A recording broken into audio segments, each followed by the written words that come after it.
ल सम्पूर्ण साथीहरूलाई नमस्कार। म गम्भीर खड्का। मैले चाहिँ आज हजुरहरूलाई यो दिगो विकासका लक्ष्यहरू 17वटा पोइन्ट छन् हैन, त्यसलाई अब कसरी सम्झिने त परीक्षाको लागि। अब हाम्रो दिगो विकासको बुँदा नम्बर 5 मा अथवा गोल 5 मा हाम्रो के लेखिएको छ भनेर प्रश्नहरू आउँछन्। यस्ता विविध प्रश्नहरू आज सस्टेनेबल डेभलपमेन्ट भनेको दिगो विकासका लक्ष्यहरूसँग रिलेटेड पोइन्टहरू कसरी याद गर्ने, ओहो 17वटा छ, कुन कति बेला झुकिने याद गर्ने हो भनेर तपाईँहरूले झुकिनुहुन्छ अथवा गाह्रो हुन्छ भने म तपाईँलाई टिप्स एन्ड ट्रिक्स चाहिँ आज म तपाईँहरूलाई गाइड गर्न कोसिस गरिरहेको छु। कृपया ध्यान दिएर हेरिदिनु होला। अब हाम्रो आजको टपिक छ हाम्रो सस्टेनेबल डेभलपमेन्ट है,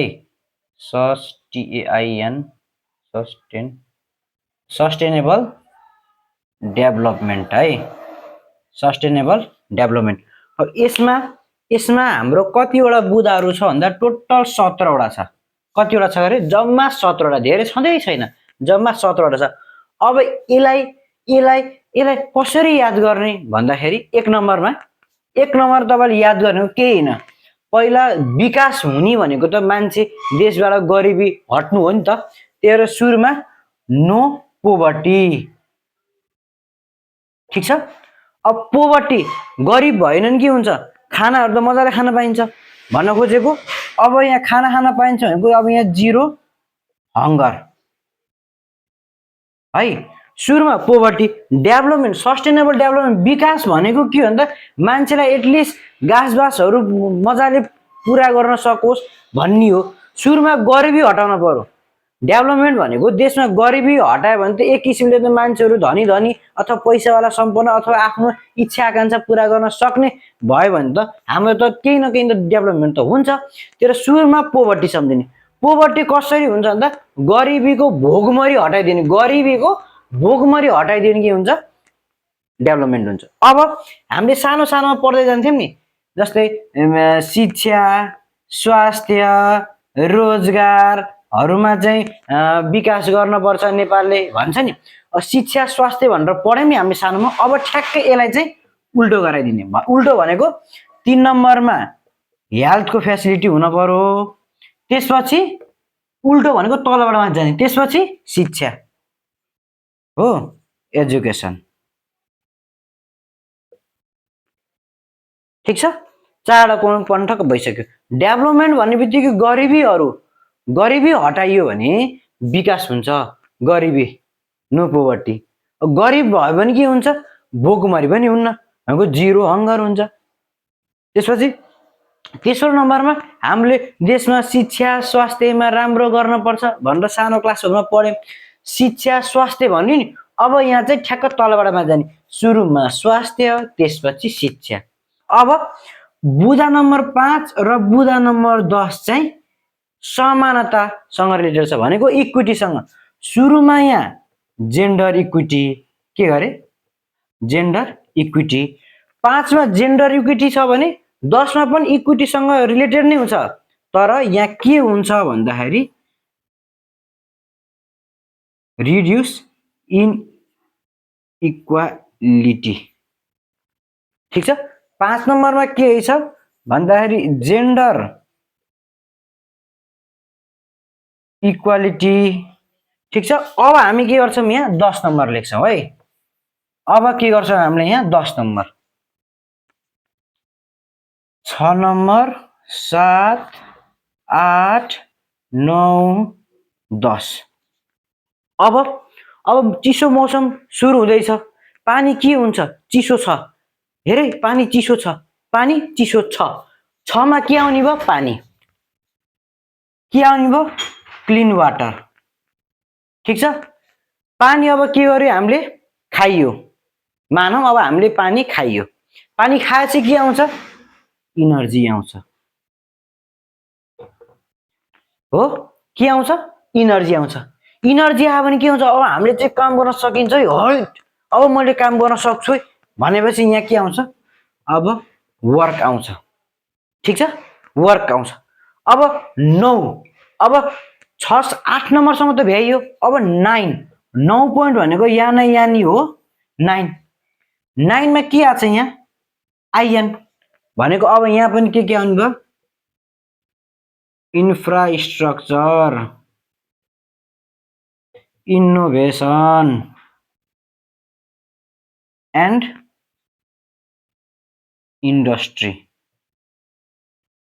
आउने भयो के आउने भयो इन्डस्ट्री आउने भयो आइएनबाट छ नि हो ए तेरिका इन्डस्ट्री आरवाई इन्डस्ट्री 9 को स्पेलिङ के हो यान आइयानी 9 यहाँ आइयान आछ यहाँ पनि आइयान आयो यहाँ पनि आइयान आयो यहाँ पनि आइयान आयो भनेको 9 मा के आउने भयो आइएनबाट आउने जति इन्फ्रास्ट्रक्चर इनोभेसन इन्डस्ट्रीहरू पोइन्ट नम्बर 9 मा आउने भयो अघि के भन्थे 5 नम्बर 10 नम्बर रिलेटेड छ इक्वालिटी कुरा आउँछ भनेपछि यहाँ जेन्डर आयो भने यहाँ रिमुभ अब इन इक्वालिटी भनेर सम्झिने 1 देखि 10 सम्म जहाँसम्म कण्ठ भयो होला अब मैले 11 12 13 14 15 मैले किन यो गरेको भन्दा 5 5 5 भागमा टोकेर छु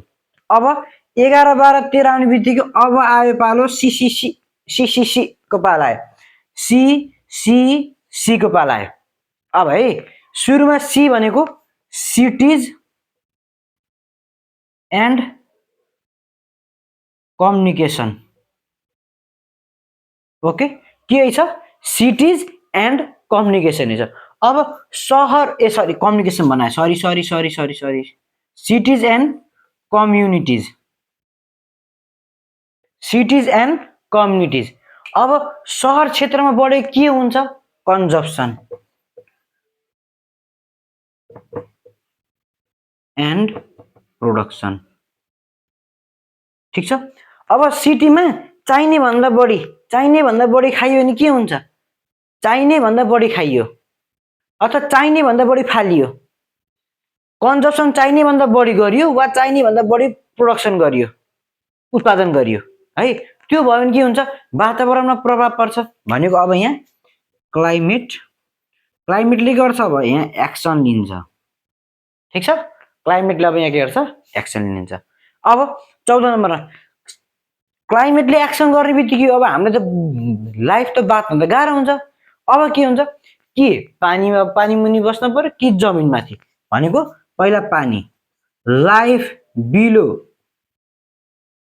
वाटर लाइफ अन ल्यान्ड ठीक छ सुरुमा के आयो 11 12 13 मा सी बाट सुरुमा सिटीज हेर्नु कम्युनिटिजहरुमा के हुन्छ सिटीजमा बढी कन्जप्सन हुन्छ कम्युनिटिजमा बढी प्रोडक्सन हुन्छ हो त्यसैले चाहिने भन्दा बढी भयो भने के हुन्छ क्लाइमेटले के गर्छ अब हामीलाई एक्सन लिन सुरु गर्छ एक्सन लियो क्लाइमेटले एक्सन लियो ला बर्बादै भयो अब हामी कि पानी मुनि जानु पर्यो कि जमिन माथि बस्नु कि life below water life on land 15 नम्बरसम्म कण्ठ भयो अब 16 भनेको काम के हो यहाँ सी थियो अब पी भनेको कस्ट प्राइस अथवा कपी पेस्ट भन्छ नि हामीले अब 16 नम्बर मैले यहाँ लेख्छु ल 16 नम्बर र यहाँ 17 नम्बर अब यति तीनटा सी को पालो हो अब यति दुईटा पी को पालो पी भन्नाले के भन्दाखेरि पीस पीबाट peace security and strong institute भनेको शान्ति सुरक्षा कायम गर्ने भन्न खोजेको एउटा पी भयो अर्को पी भनेको छ पार्टनरशिप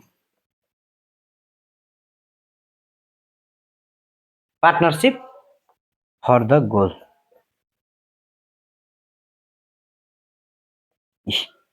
सक्यो सस्टेनेबल डेभलपमेन्ट विकास गर्न पर्यो विकास गर्नलाई के गर्न पर्यो सुरुमा भन्दा पोभर्टी हटाउनु पर्यो गरिबी हट्यो भने के हुन्छ भोकमरी पनि हुँदैन एक दुई पनि कण्ठ त्यसै 3 नम्बरमा हाम्रो नेपालमा शिक्षा स्वास्थ्यमा एकदम राम्रो भने बल्ल अगाडि बढ्छ देश भन्छौं पहिला के भन्छौं शिक्षा त्यसपछि शिक्षा स्वास्थ्य राम्रो हुन पर्छ भन्छौं हो शिक्षा स्वास्थ्य राम्रो हुन पर्छ भन्दाखेरि अब यसलाई चाहिँ के गर्ने भन्दा उल्टो गराउने भनेको तलदेखि माथि जाने। पहिला स्वास्थ्य त्यसपछि शिक्षा। ठिक छ। बुँदा नम्बर 5 अब बुँदा नम्बर 5 र बुँदा नम्बर 10 लगभग के अरे उस्तै किसिमको भाव फरक आउँछ तर उस्तै ऊ आउँछ। यहाँ लैङ्गिक समानता जेन्डर इक्वालिटी, यहाँ remove inequality. 5 number gender equality, 10 number remove inequality भयो। ल अब 5 नम्बर 6 नम्बरमा जाम। अब 5 नम्बर भइसकेपछि अब 6 नम्बरमा के सम्झिनु पर्यो? पानी चिसो छ। के रहेछ? पानी चिसो छ। 6 मा पानी। पानी के भयो? अब हामीले खाइयो। खाएपछि के आउँछ हामीसँग? इनर्जी आउँछ। इनर्जी आयो भने के गर्न सक्छौँ? काम गर्न सक्छौँ। ठिक छ। 6, 7, 8 पनि भइयो। अब 9 नम्बरमा पालो। 9 को स्पेलिङ के हो? यान आई यान ई। यो बीचको आइएन छ नि, यो बीचको आइएन हो। अब आइएनले के डिनोट गर्छ? इन्फ्रास्ट्रक्चर, इनोभेसन र इन्डस्ट्री हो।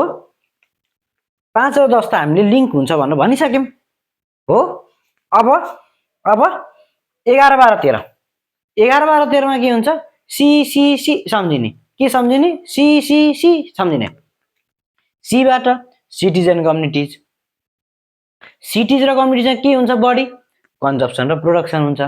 चाहिने भन्दा बढी कन्जप्सन र प्रोडक्सन गऱ्यो भने के हुन्छ? क्लाइमेटमा केही न केही असर पर्छ भनेर बुझौँ कि क्लाइमेटमा के हुन्छ? केही न केही असर पर्छ भनेपछि क्लाइमेटले के गर्छ? अब क्लाइमेटले अब एक्सन लिन सुरु गर्छ। क्लाइमेटले एक्सन लिन सुरु गर्छ के हुन्छ? ला अब हामी पानीमुनि बस्नुपर्छ कि जमिन माथि बस्नुपर्छ? Life below water, life on land. 15 नम्बरसँग कण्ठ भयो।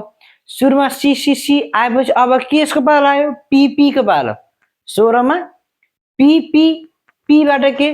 पिस, सेक्युरिटी एन्ड के भन्छ? स्ट्रङ इन्फ्रास्ट्रक्चर, शान्ति सुरक्षा कायम गर्न भन्छ। 17 नम्बरमा पार्टनरसिप फर द गोल। ठिक छ। सरलक्क यति गरेपछि अब इक्जाममा सोध्ला दिगो विकासको बुँदा नम्बर 8 मा अथवा बुँदा नम्बर 9 मा के भनिएको छ भनेर सोध्ला। दिगो विकासको लक्ष्य, दिगो विकास सस्टेनेबल डेभलपमेन्ट गोल है, GOAL, goal of sustainable development, दिगो विकासका लक्ष्यहरू। अब बुँदा नम्बर 9 मा दिगो विकासको लक्ष्यमा के समावेश गरिएको छ भन्दा अब 9 मा 9 भनेको 9, यान आई यान ई 9। 9 को स्पेलिङ यान आई यान ई भनेपछि आइएन भनेपछि आइएनबाट आउँदो रहेछ भनेपछि इन्फ्रास्ट्रक्चर, इनोभेसन र इन्डस्ट्री भनेर सम्झिने। ठिक छ। अब 11 नम्बरमा आयो। 11 नम्बरमा आउने बित्तिकै के भयो? 11, 12, 13 सी हो सम्झिने पर्यो। 11 नम्बरमा के रहेछ भन्दाखेरि सीमा सी हो। सुरुमा के हुन्छ? सिटिज र कम्युनिटिज हुन्छ। त्यसपछि त्यहाँ बढी कन्जप्सन र प्रोडक्सन हुन्छ। बढी कन्जप्सन र प्रोडक्सन हुने बित्तिकै क्लाइमेटले एक्सन लिन सुरु गर्छ भने चाहिँ 11 मा के हुँदैछ? सिटिजन कम्युनिटिज रहेछ भनेर सम्झे। Thank you.